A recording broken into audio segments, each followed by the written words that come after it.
Summer is coming to a close, and that's obviously sad for a number of reasons, but those sunny days, it's the best time to stock up on vitamin D. So the question is, now what? Well, Dr. Arbaje from Johns Hopkins is here to tell us how we can do it. Thanks for coming in. Good morning, thank you. You said you were working the night shift and you got a little deficient on the vitamin D. Yeah, for the last couple of weeks I've been in the hospital working and haven't been getting a whole lot of sunlight, and it really got me thinking about how older adults often don't get a lot of sunlight either, and sunlight is very important for vitamin D production in our skin. So how do we know if we're getting enough? Yeah, so it's most of the time you can just assume you're not. For most older adults, about 3/4 of older adults are deficient in this vitamin.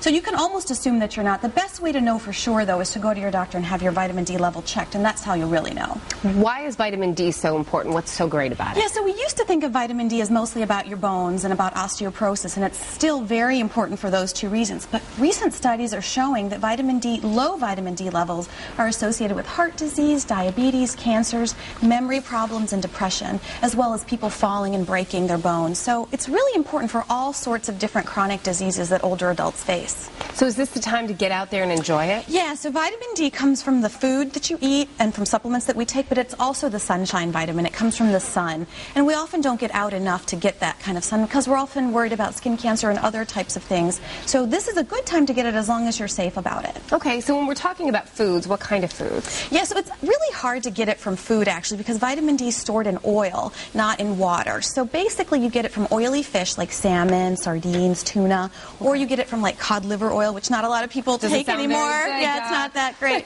You can also get it from vitamins, fortified like milk and orange juice as well. But really, even if you eat all of that every day, you're still probably not getting the amount that you need. Now, you touched on a little bit about who needing it the most. Yeah.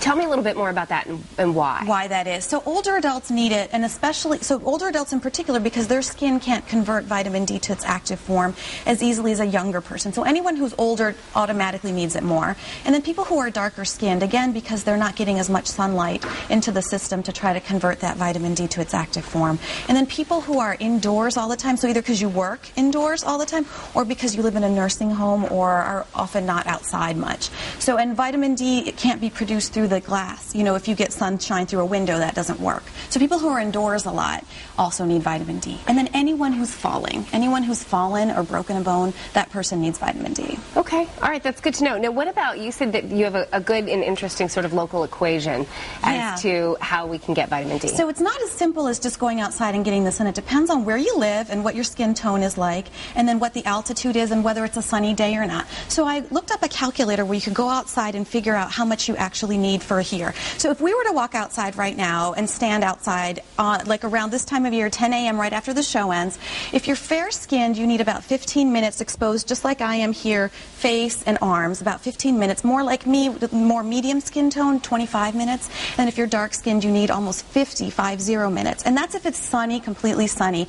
If it's cloudy, you need to almost triple those amounts of time in the sun. So up to 2.5 hours if you're dark-skinned in Baltimore around now this time of year. And of course, we need that. Go do it, especially right now while you can, but wear sunscreen. Well, so if you wear sunscreen, you can't get the vitamin D you need. So what I often recommend is take supplements. There's lots of supplements out there, and you want to take about 1,000 to 3,000 a day of vitamin D. And 15 minutes, there's a good chance that it's not going to hurt you. Right. I would recommend that people do it like before the noon hour, just what you do for safe sun practices as well. But really, most people need supplements, so I would recommend that people take those as well.